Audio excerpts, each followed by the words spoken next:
I see you in the Bahamas. Where were you? I was sick. I had an infection, and it happened to me late July, and the doctors were like, you're probably okay. I got better, but they were like, Bahamas probably isn't the best place for you. Never know what you can pick up down there.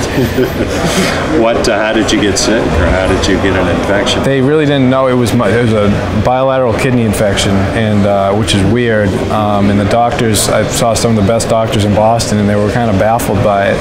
But it cleared up, and I've got a full bill of health now. Okay. Well, I remember last year when we talked, you had gone to Brazil. Yeah. And that worked out great for me. What did you do this summer? Anything interesting? I worked with a lot of kids. I love working with young kids and teaching basketball back up in the Boston area. So I had about 10 kids that I just would say, come on, let's go play, and help them out. And my little brother being one of them. And I played a lot of hoop. Went on my boat a lot. Did some fun stuff.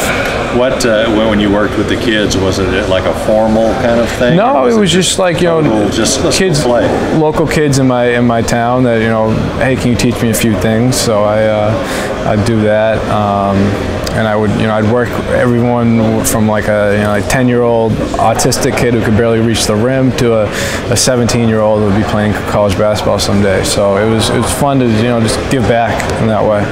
What sort of things were you trying to get across to them or teach them? Just every kid's different, just trying to help them improve. I love being around. I love being in a gym, being on courts. So it was fun for me.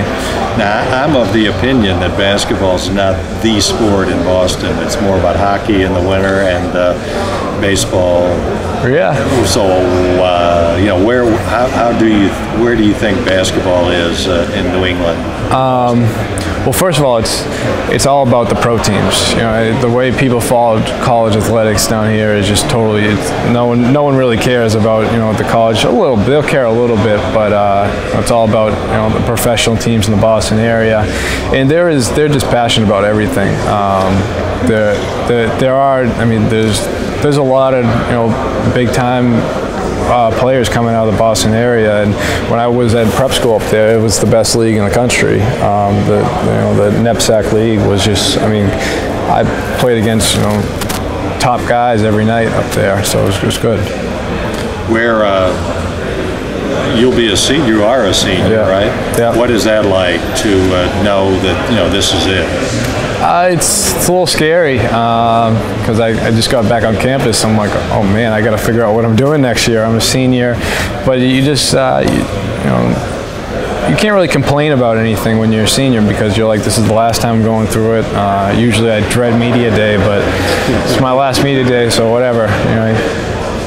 What options are you weighing in terms of the future after this year? I'm going to apply to some business schools, maybe get my master's, maybe hold off a little bit. I got a lot of different options that I'm thinking about, maybe travel. I obviously love the game of basketball, so maybe staying involved in basketball somehow. Politics? No, definitely not.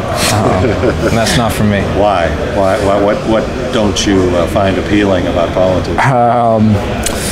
I'm just not that passionate about it. And my dad was involved in politics, and he's like, don't go into politics. It's a tough business. What did he say? Why you should avoid it? It's just it is a crazy. And it's just he doesn't want it for me. He's been through it, and he's seen how crazy it is, and it's just not for me. And I agree. I don't want to get into that either. It seems kind of down and dirty from the outside. Yeah, like especially say or do anything. And Boston politics are just on a whole nother level. So I wouldn't want to be a Massachusetts politician. When you look back on your first 3 years, how do you assess it? What do you think of it? I think it's been honestly, like, I couldn't have found a better experience anywhere else. There's times when you're frustrated, there's times when you feel like it's overwhelming, but like last year when you just pull through and everyone's kicking you when you're down and you just stick together, it was like last year was more it was more satisfying to go through what we did and come out as a national runner-up than it would be to go 40-0. I think I wish we would have won that last game, but the bond that you get stronger with your teammates, and it's good. Do you ever think that you and Brian and Todd will be might be the last seniors to go through senior day, at least theoretically? I don't know. I think that Cal will always have some guys that will stay all 4 years. But it's been fun to be a part of that with them too, because they're just great teammates, and from top to bottom we have great guys on this team. Do you deep inside, do you think of yourself as a player that's just, there's just too many very, very good players, or how do you view yourself? I think that with my injuries that I've had, I mean, there's times when I couldn't compete with anyone because of how 4 knee surgeries. It's just, it's tough to come back from. Right now I feel as healthy as I've ever felt, and I feel like if I wasn't on a team with so many great players, I could compete with anyone. Thanks. Appreciate it.